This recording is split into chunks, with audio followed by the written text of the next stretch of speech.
I had 4 hours in Korea. It was supposed to be 6 or 7, but somewhere between ports, the schedule got cut short, which happens. 4 hours, in the rain, at a market on the south end of Jeju Island. Still plenty of time to fall in love with another language. Hi, I'm Melly. This is Wanderling, where every episode is a place I've actually been and a language story I couldn't stop thinking about. Jeju is a volcanic island, a UNESCO World Heritage Site, and a popular honeymoon destination. Segipo is on the south end of the island, and the Mail Ali Market is where we spent most of our 4 hours. So Jeju comes up on Asia cruise itineraries. For us, it was the last stop on our way to Japan last spring. If you're thinking of planning your own cruise, find my link in the description or scan the code. I'm a CLIA member cruise counselor, and I often have access to perks and upgrades that you can't get on your own. So when we landed in Jeju, it was a gray and super rainy Tuesday morning. I started the day with an iced coffee with condensed milk from Pake's Coffee. Then we headed into the market where the food stalls started opening up. And let me tell you, I was in heaven. Korean corn dogs, meats on sticks, grilled stone octopus and butter, on fire. While I was acquiring an embarrassing amount of skincare from Olive Young, along with what felt like half the ship, my husband was enjoying this manong, garlic toast, which looked incredible. And side note, manong is a word for garlic that's specific to Jeju. Standard Korean is manul. The Jeju dialect kept the older form of the word. And in fact, many linguists do consider Jejuo as an entirely separate language from Standard Korean. If and when I have a chance to go back to Korea, I would love to do an episode on that. One thing I noticed in the marketplace was this wayfinding plaque. There were a whole bunch of them. And what I found interesting was the collection of languages on here, because that in itself is a story. The plaque has 4 scripts: Korean, English, Chinese, and Japanese. Korean for locals, obviously, Chinese and Japanese for the island's main tourist groups, and English for everyone else. But those first 3 together, it goes a little deeper than tourism. For over 1,000 years, educated Koreans wrote in Chinese characters, called Hanja. Korean and Chinese are completely unrelated in terms of phonetics and structure, but Chinese characters were the prestige writing system of the region, kind of like Latin in medieval Europe. If you were literate, you wrote in Hanja, which meant that literacy was expensive, slow to acquire, and effectively reserved for the elite. So the elites had Hanja, and there were some intermediate scripts that developed in an attempt to represent Korean using adapted Chinese characters. And these were a little bit more accessible to the middle class, so there was some partial literacy for some. But the fact that only elites had the privilege of understanding Hanja meant that ordinary Koreans couldn't do things like read the law. So in 1443, a king named Sejong decided to make a change. He was the 4th king of the Joseon dynasty, and he is believed to have personally designed, or at the very least commissioned, a completely new writing system, built specifically for the Korean language, and made to be accessible to all Koreans.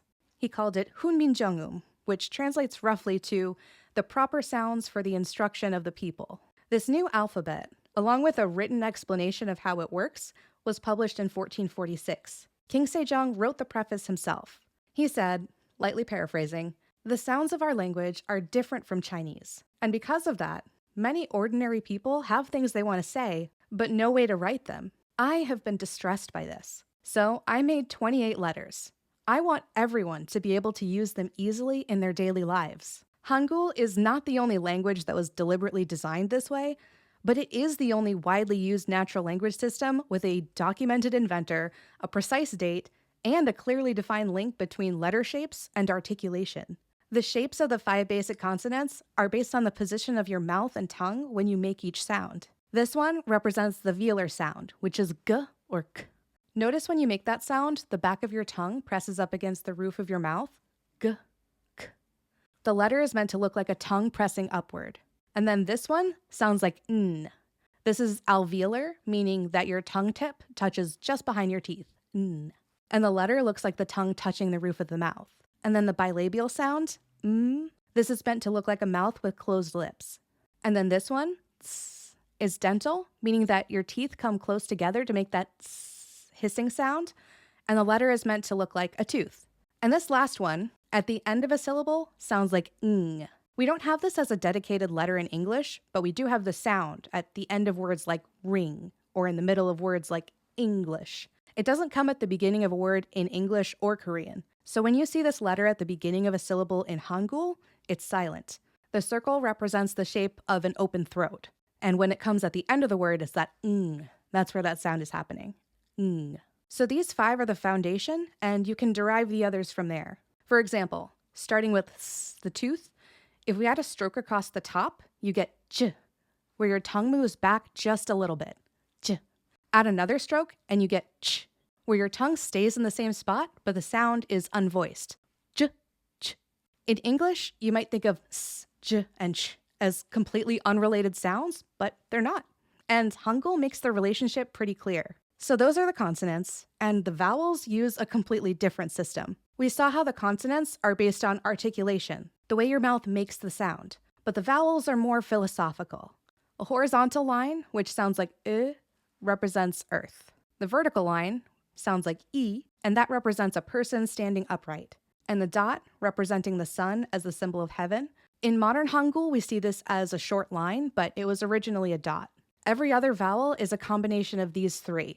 Place the dot to the right of the vertical line, the person with the sun rising in the east, and you get a. Move the dot to the left, the sun setting in the west, and you get a. Place the dot above the horizontal line, the sun shining over earth, and you get o. Place the dot below the horizontal line, sun beneath the earth, and you get u.